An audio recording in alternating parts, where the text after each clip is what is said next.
Hi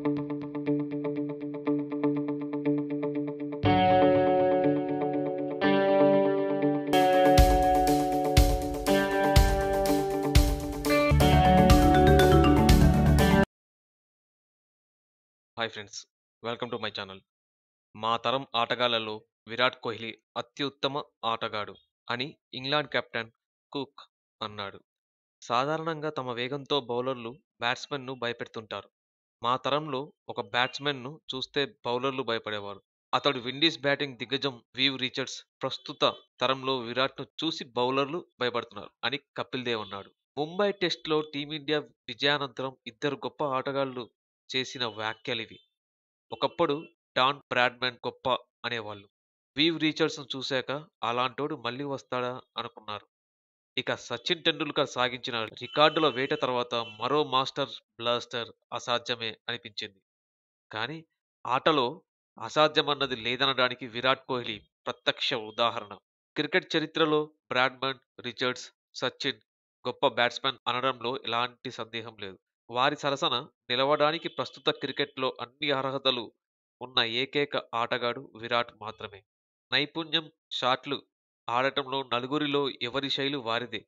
టన్నుల కొద్దీ పరుగులు రాబట్టడంలోనూ అంతే. అయితే తాను ఆడుతూ అవతలి ఎండ్‌లో ఉన్న సహచర ఆటగాడిని పరుగులు చేసేలా చేయడం కోహ్లీలోనే ఉన్న అరుదైన ప్రత్యేకత.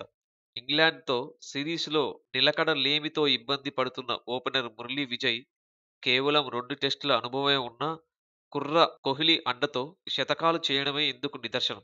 ఆటలో గెలుపోటములు సహజమే. అయినా కొంతమంది ఆటగాళ్లు తమ అసాధారణ నైపుణ్యంతో క్రీడాభిమానులపై చెరగని ముద్ర వేస్తారు. అలాంటి వాళ్ళల్లో కోహ్లీది ముందు వరసే. 2020లు, వన్డేలు, టెస్టులు ఫార్మాట్ ఏదైనా పరుగుల వరద సృష్టించడం ఈ ఢిల్లీ బ్యాట్స్‌మెన్ వెన్నతో పెట్టిన విద్య. తీవ్ర పోటీతత్వం, అంతకంటే ఎక్కువ దూకుడు, రెట్టించిన ఉత్సాహం అడుగడుగున ప్రదర్శించే విరాట్ ఎప్పుడైనా, ఎక్కడైనా గెలుపు మంత్రమే. స్వదేశీ పిచ్‌పై కోహ్లీ బాగా రాణిస్తాడు అని ఇంగ్లాండ్ పేసర్ అండర్సన్ చేసిన తెంపరి వ్యాఖ్య ఇది. కానీ కోహ్లీ మెరుగైన ప్రదర్శన భారత్‌కు మాత్రమే పరిమితం కాదు. ఆసీస్‌పై అతడు ఆడిన ఇన్నింగ్స్‌లే అందుకు నిదర్శనం. గొప్ప బ్యాట్స్‌మెన్‌కు స్టేడియాలు, పిచ్‌లు, పరిస్థితులు, బౌలర్లతో పెద్దగా పనుండదు. కళ్ల ముందు బంతి మాత్రమే ఉంటాయి.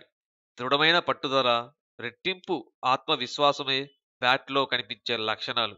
ఇక కోహ్లీ చేసిన శతకాల్లో సగానికి పైగా విదేశాల్లో నమోదైనవే కావడం అండర్సన్ అజ్ఞానికి నిదర్శనం. మొదట్లో ఆఫ్ స్టంప్ అవలపడ్డ బంతులను వేటాడి ఔటయ్యే బలహీనత కోహ్లీలో కనిపించేది.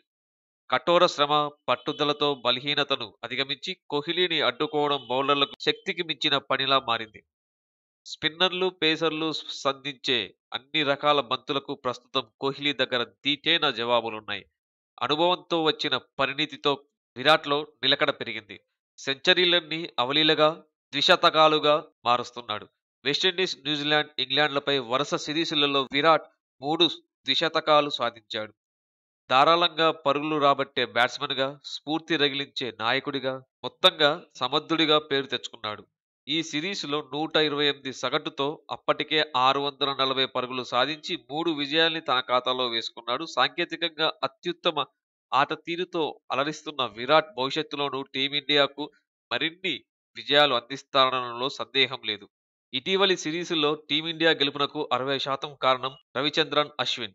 నా బ్యాటింగ్ సైతం అశ్విన్ ప్రతిభ తర్వాతే అన్నది అశ్విన్ బౌలింగ్‌పై కోహ్లీ మాట.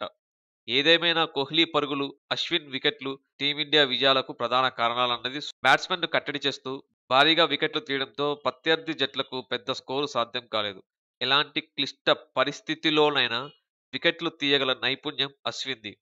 స్పిన్‌కు పెద్దగా సహకరించని పిచ్‌లపైన అశ్విన్ తన మాయాజాలాన్ని ప్రదర్శిస్తుండడం గొప్ప విషయమే.